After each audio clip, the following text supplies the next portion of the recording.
అందరికీ నమస్కారం. మొన్న కందుకూరు మండలంలో జరిగిన ఒక ఇష్యూ, మరి ఆ ఇష్యూని మీరు చూస్తానన్నారు. కులంలో అంటగట్టి మరి ఆ కులం పేరుని పెట్టుకొని ఈరోజు రాజకీయాలు చేస్తున్నారు.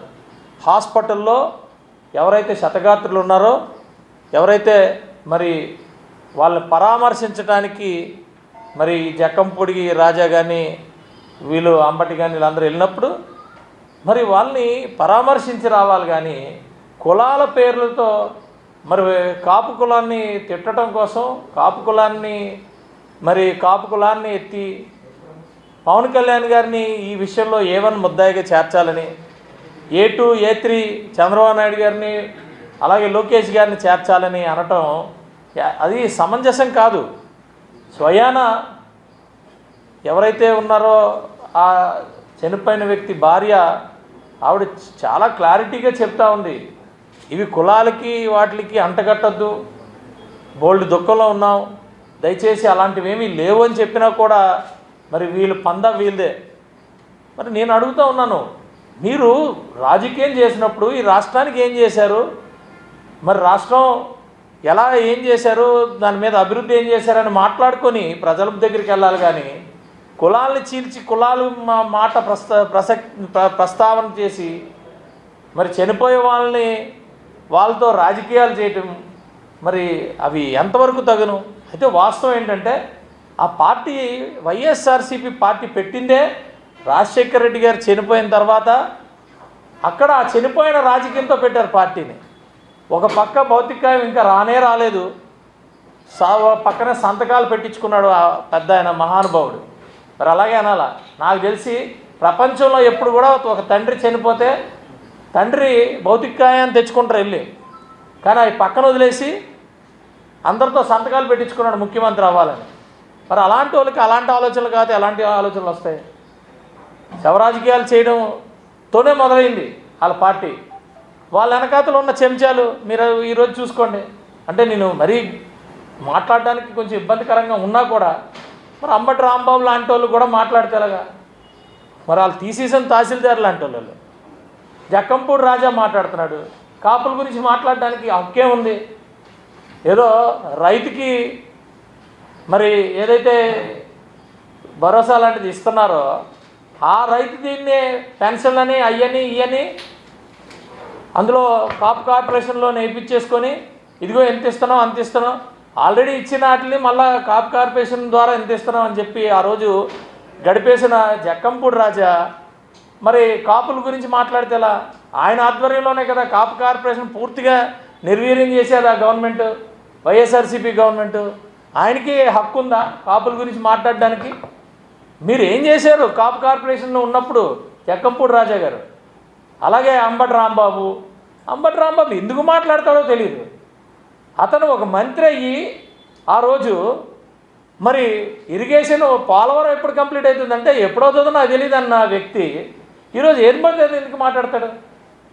ఈరోజు మీరేమైనా మాట్లాడదలుచుకుంటే ఇదిగో నేను మంత్రిని చేశాను, నేను ఎమ్మెల్యేని చేశాను, నేను ఈ ప్రాజెక్ట్ తెచ్చాను, నేను ఇది చేశాను అని చెప్పుకోండి. అలాగే ప్రజల దగ్గరికి వెళ్ళండి. మేము వచ్చినప్పుడు ఇన్ని చేశాము, వీళ్ళు ఏమీ చేయట్లేదు, మేమే కరెక్ట్ అని చెప్పుకోండి, తప్పులేదు. కానీ క్యాస్టుల్ని ఎత్తి రాజకీయాలు, అలాగే శవాల దగ్గర రాజకీయాలు, బతుకాయల దగ్గర రాజకీయాలు చేయాల్సిన అవసరమే ఉంది. వాటిని అడ్డం పెట్టుకొని రాజకీయాలు చేయాల్సిన దౌర్భాగ్యం ఎందుకు వచ్చింది? మీరు పోటీ పడండి మాతో. మేము ఈరోజు గూగుల్ తెచ్చాం, మీరేం తెచ్చారు చెప్పండి. మొత్తం విశాఖపట్నంలో 2019-24 మధ్యలో అప్పుడు ఉన్న కంపెనీలందరినీ బయటకు తోసేశారు కదా, ఐటీ మొత్తాన్ని పడుకోబెట్టేశారు కదా. ఈరోజు మీరు ఇష్టానుసారంగా మాట్లాడతానంటే మరి ఎవరు పడతాను A1 చేర్చమంటే ఆల్రెడీ మీ నాయకుడు A1. మీ నాయకుడు అనేక కేసుల్లో A1. మీకు ఉన్న భాష ఏంటంటే అదే మీ భాష ఏంటి? మాటికి రోడ్డు మీద ఎవరు కనబడతాలని వాళ్ళు A1 కింద చేర్చండి, ఇలా A2 చేర్చండి. ఎందుకంటే మీ చుట్టూ తిరిగే భాష, మీకు చుట్టూ మీ బుర్రలో తిరిగే భాష A1 A2 A3. మాది ఆ భాష కాదు.